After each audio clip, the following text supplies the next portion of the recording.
ஹாய்ங்க, எல்லாம் எப்படி இருக்கீங்க? நல்லா இருப்பீங்கன்னு நம்புகிறேன். இன்றைக்கி நேற்று வந்து நம்ம பச்சை குருமா வச்சுருந்தோம், கொங்கு ஸ்பெஷல்னு சொல்லிட்டு. அது அம்மாவோட ரெசிபி. அதில் வந்து நம்ம பூரி அதுக்கு செஞ்சுருந்தேன். அந்த பூரியோட ரெசிபி தான் உங்கள்கிட்ட ஷேர் பண்ணலான்ட்டு.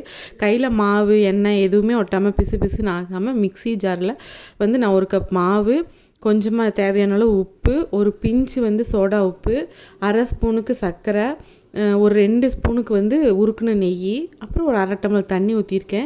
சில மாவு நிறைய தண்ணி குடிக்கும், சில மாவு வந்து தண்ணி வந்து கம்மியாக குடிக்கும். அதனால் நீங்கள் மிக்சியில் பல்ஸ் மோடில் தான் சுற்றணும். அப்படி ஒரு 2 டைம் பண்ணி விடும்போது உங்களுக்கு தேவையான தண்ணி வேணும்னா தெளிச்சுக்கோங்க. ஸ்பூனில் எடுத்து தெளிச்சுக்கோங்க, ரொம்ப விட்டுற வேண்டாம். அப்புறம் மறுபடியும் மாவு போடணும்.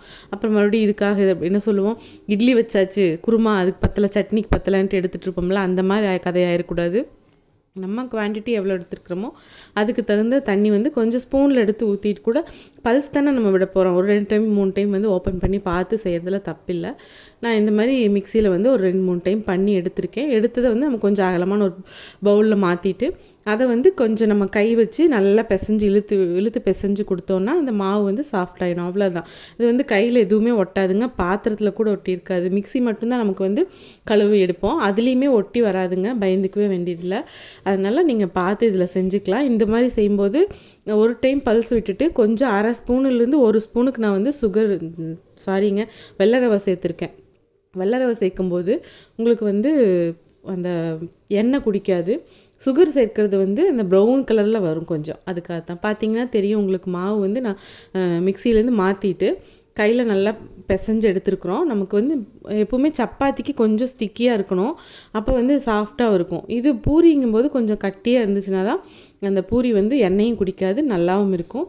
நான் வந்து செக்கு கடலெண்ணெய் தான் ஊற்றிருக்கேன். இதில் பூரி வந்து தேய்ச்சி போட்டு எடுத்துக்கிட்டேன். இந்த பூரி வந்து கொஞ்ச நேரத்துக்கு, இந்த கடையிலலாம் வச்சுருக்கிறது வந்து நிறைய கெமிக்கல்ஸ் ஆட் பண்ணுற மாதிரி சொல்லுவாங்க. நம்ம வந்து இது கொஞ்சம் நேரத்துக்கு வந்து உப்பலாகவே இருக்கும். இந்த மாதிரி செஞ்சு பாருங்கள்.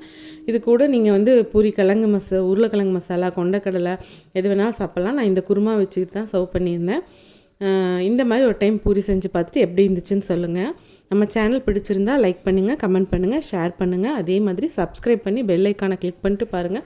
அப்போ தான் நம்ம வீடியோஸ் வந்து உங்களுக்கு உடனுக்குடனே தெரியும். உங்கள் சப்போர்ட் எனக்கு ரொம்ப முக்கியங்க. இதோட வேறு ஒரு நல்ல ரெசிபியோட நாளைக்கு உங்களை சந்திக்கிறேன். Thanks for வாட்சிங்க. டாட்டா.